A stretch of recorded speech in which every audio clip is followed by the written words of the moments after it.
This year in fantasy football, it seems like wide receivers are getting drafted earlier than ever.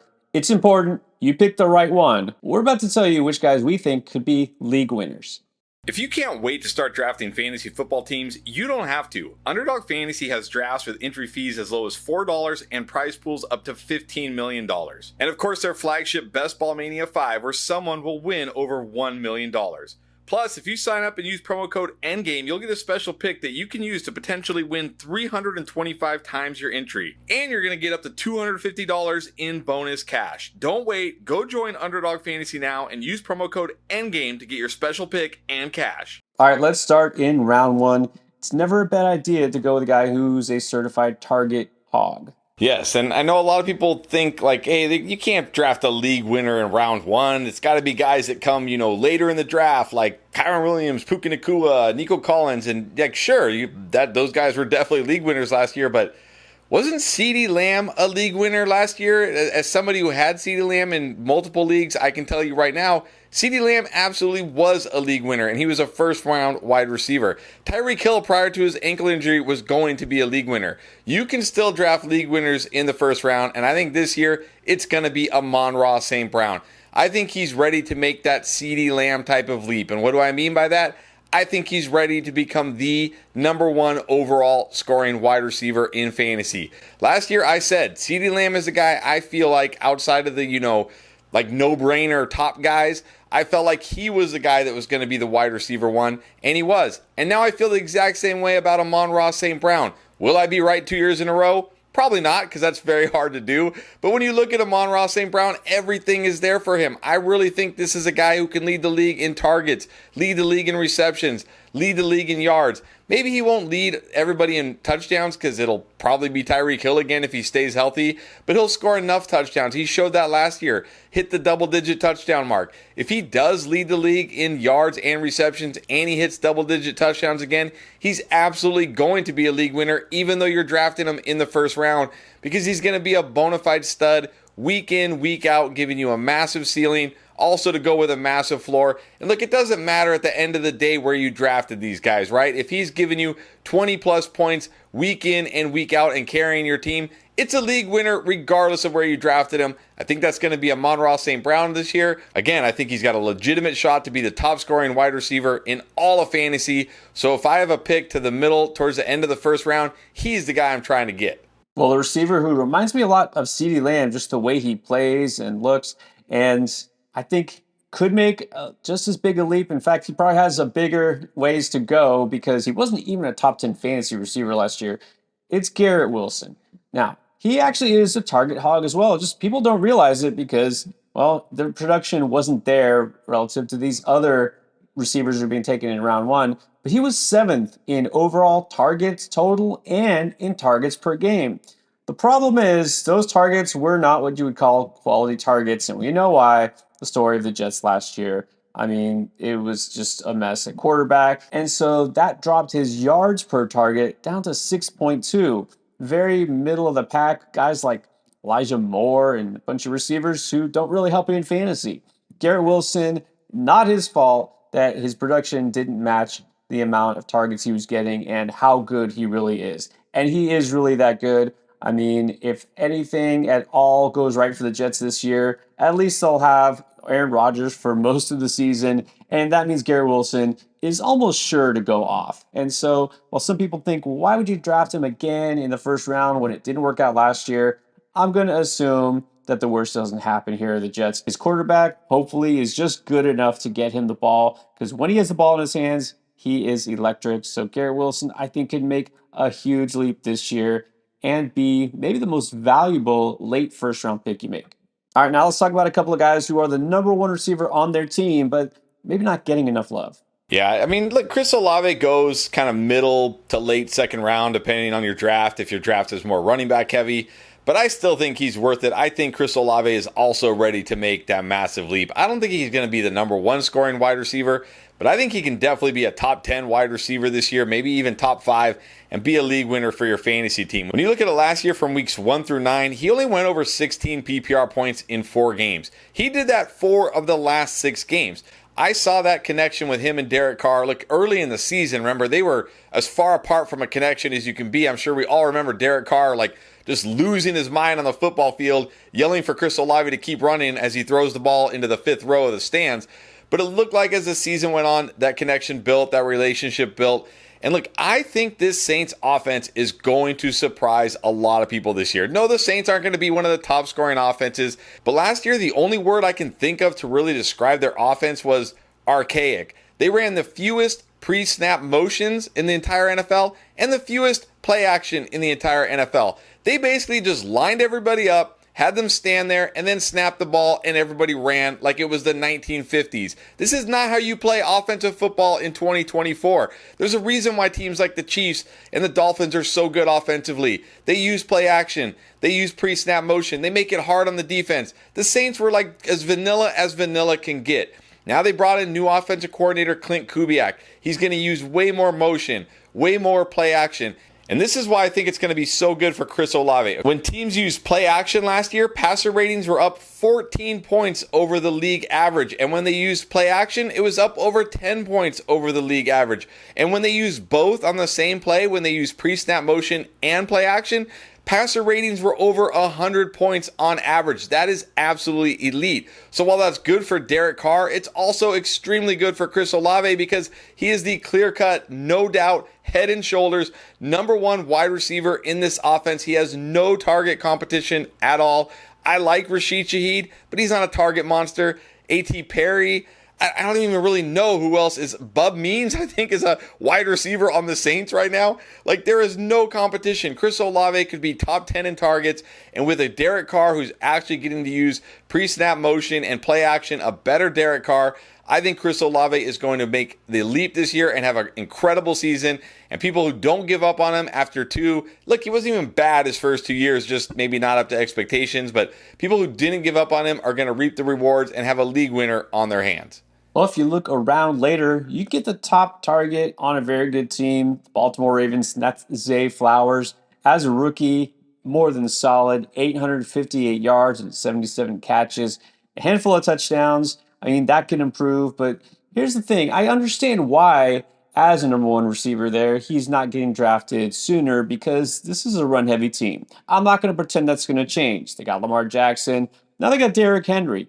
But we're still looking at the guy who's getting the biggest target share. And I think that matters because the fact that this is such a good rushing offense means it opens things up for the playmakers in the passing game. And Zay Flowers is basically it. I mean, come on, who is he competing with? His other only viable target who could even maybe remotely threaten his target share is the tight end, Mark Andrews, obviously used in different ways. They didn't do anything to that receiver room. Rashad Bateman, well, we're hoping that now finally it clicks with him and he stays healthy. And then Nelson Aguilar is still there, the guy who every once in a while reminds you that he's still in the NFL. I mean, look, I think Zay Flowers is just going to be more involved. He's going to be more effective. Hopefully he's learned from some of his dumb mistakes he made last year. He will grow and take a year to step forward. I can't say elite because he was already so good as a rookie. I don't know how much more room there is to grow, but I like the fact he's going to get a ton of targets and he can make those big plays down the field, very high yards per reception average. And so Zay Flowers, I feel like, is one of those guys that it seems like a great value in round 3. Do you want to win your fantasy league but don't have time to do all the research? Are you tired of drafting mediocre teams and then having to constantly hope you hit it big on the waiver wire just to compete? Do you wish you could have a fantasy expert like Pierre or myself with you while you draft? Well, now you can. With our app Draft Lane and our live draft pilot, we will guide you through every pick of your draft and tell you exactly which players we would pick if we were on the clock. Our proprietary algorithm will take into account your league settings, scoring, and roster requirements to identify the best picks every time you are on the clock to ensure you have a winning team from week 1. It's the closest thing you can get to having us there drafting with you. Get the biggest edge in fantasy football. Just go to your app store and search for Draft Lane and download it today and get ready to dominate your draft. All right, now let's talk about a couple of veterans who could be in store for their best seasons yet. Yes, and I think I talked about these players on the bounce back video, but I'm going to talk about Terry McLaurin again because I really think Terry McLaurin is being slept on this year. I think he has league winning potential as like that fifth, sixth round wide receiver that ends up being a guy who probably should have gone maybe in round 2 or round 3. When you look at Terry, I mean, really, when you look at Terry McLaurin's entire career, it has just been wasted talent. That is how I would describe his career. Just terrible quarterback play, wasting the talent of this guy. But even last year, it was really bad. Look, I liked Terry McLaurin last year because I thought, hey, maybe Sam Howell, maybe there's a chance Sam Howell is the guy. And for a while, it looked like maybe he was going to be the guy, but really it was mostly from rushing. And then we saw that he is far from the guy. Yeah, but you look at Terry McLaurin last year, ranked 8th among all wide receivers in deep targets. He was 2nd in routes run. He was 1st in route participation. And he ended the season 27th in receiving yards, barely over 1,000 yards, 1,002 yards, not even 60 yards a game. Like, what are we doing, Sam Howell? How can you waste a guy that's this good? How can you lead the league in pass attempts or be close to the league lead in pass attempts? I think he did lead the league. And this guy only has 1,000 yards. Like, what are you looking at, Sam Howell? Why can't you throw a deep ball? Thankfully, this year, his quarterback can. Look, Jaden Daniels, going to be a rookie, might go through some growing pains, may have some issues, but one issue Jaden Daniels does not have, and I don't think he's going to have at the next level, is the deep ball. One of the best deep ball passers we have seen in years in college football. He's got an arm and he's accurate. And you look at Terry McLaurin, the 9th most unrealized air yards last year. That's yards where the ball traveled in the air where it didn't result in a catch. Why? Because he was 71st among all wide receivers in target quality rating because Sam Howell's targets were horrible. So even if Jaden Daniels isn't like a great quarterback, even if he's not, CJ Stroud level good, just the fact that Terry McLaurin will hit on some of those deep balls alone will make him better. I mean, imagine Terry McLaurin if he catches 4 or 5 more deep balls this year, has another 300 yards under his belt. He's going to be a stud in fantasy because he's a stud in real life. I think that's what we're going to see this year. He's age 28, still in his prime. I think we see his best season ever this year. I think we're going to look back and say, wow, Terry McLaurin, one of the best draft day steals of 2024. Well, I know in that bounce back video, I also talked about Hollywood Brown because he's coming off his worst season yet. He missed a couple of games because of injury, but that really wasn't the deal, unless this injury was bothering him way before we thought, because he had a string of, I think it was 6 straight games of just mediocre to bad performance. I mean, he just did not look like the same guy. He got rewarded this year with a huge upgrade, going to arguably the best passing offense in the league. That would be the Kansas City Chiefs. Unlike some of the players we've already talked about, I'm not really sure if he's technically going to be the number 1 receiver, much less target in that offense. He's definitely not going to be a target hog, but it doesn't matter because, of course, Pat Mahomes. And they throw the ball so much. Kansas City last year, even with an improved defense, finally a dependable running back in Isaiah Pacheco, they still had the 2nd highest pass attempts in the entire NFL. Funny enough, the team that finished first was the Washington Commanders. But Kansas City, it's not really that they have to pass the ball. They just are so good at it. Why not? Why not pass the ball? And they're going to pass it a lot. There's plenty of love to go around between all these receivers. And I will say, one of the reasons I'm in on Hollywood is because we know the talent is there. We've seen it, right? This is a guy who can be explosive. And of course, the fact that he's in Kansas City now. I'm not completely sold on Xavier Worthy in the NFL. I want to see it first. And who knows with Rashee Rice? Sure, maybe he gets nothing. Maybe it's 2 games. Maybe it's more. Who knows there? All right, Travis Kelce, is he the same guy? Is he going to take another step back this year? All told, I feel the safest out of all those players about Hollywood Brown, and you can get him outside the top 50 picks. Why wouldn't I want the guy who could be the leading receiver on the best passing offense in the league outside the top 50? I want him, and I think he could be a great value pick and a league winner. Are there some more familiar faces who could be in line for their best seasons, even though they've already had great seasons? Yes, I think Chris Godwin, I may have talked about him on the bounce back video as well, but I really think he's going to bounce back in a big way. And I do think we're going to see potentially his best season ever. It's easy to look back at last season and just think, well, Baker Mayfield, just had eyes for Mike Evans, right? Every pass went to Mike Evans, but that's not really true. Chris Godwin had 131 targets last year. In fact, he had a higher target share last year with Baker Mayfield than he had the year before with Tom Brady. So Baker Mayfield was looking for him just as much as ever. It's just the targets, they just didn't connect. Why? Because Chris Godwin's role changed drastically last year. I talked about it in other videos, but if you missed them, if you look at the last 4 years, his slot snap percentages 55%, 58%, 57%, and then all the way down to 32% last year. They didn't give him a lot of slot snaps. I'm not sure why, but it certainly affected him because he's much better out of the slot. It's better for his game. New OC Liam Cohen, head coach Todd Bowles already talking about they need to get this guy back into the slot. So I think this year, he's going to get the same target share he got last year. He's going to get about 130 targets again, but this time they're going to connect more often because they're easier targets. They're targets over the middle.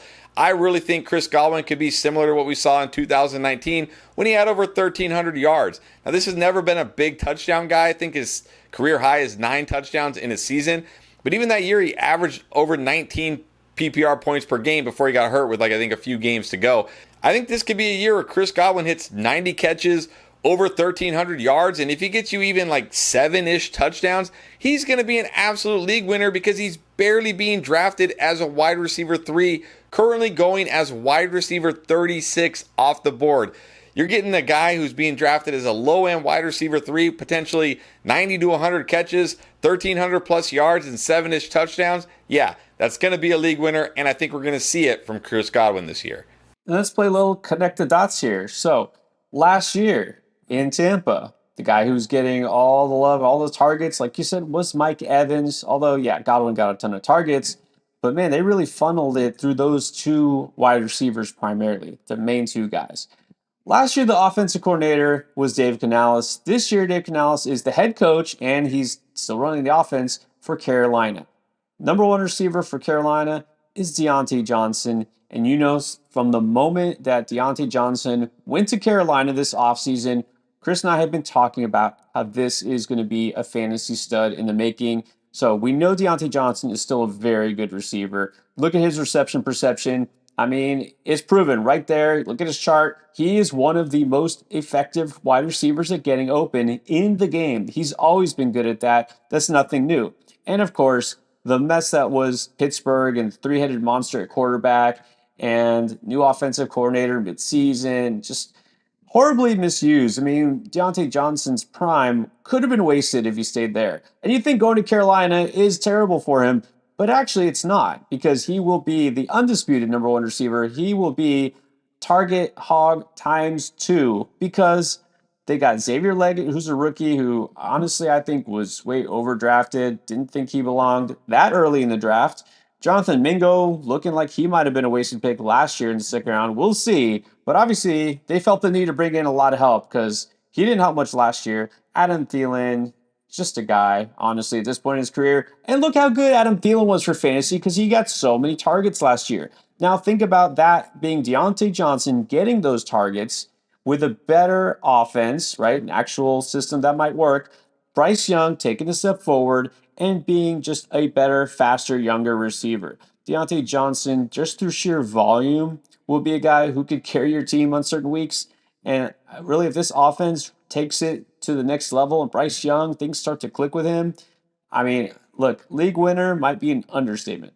Now, you know who could be league winners at wide receiver? You also need to know who could win your league at running back. We got you covered right here.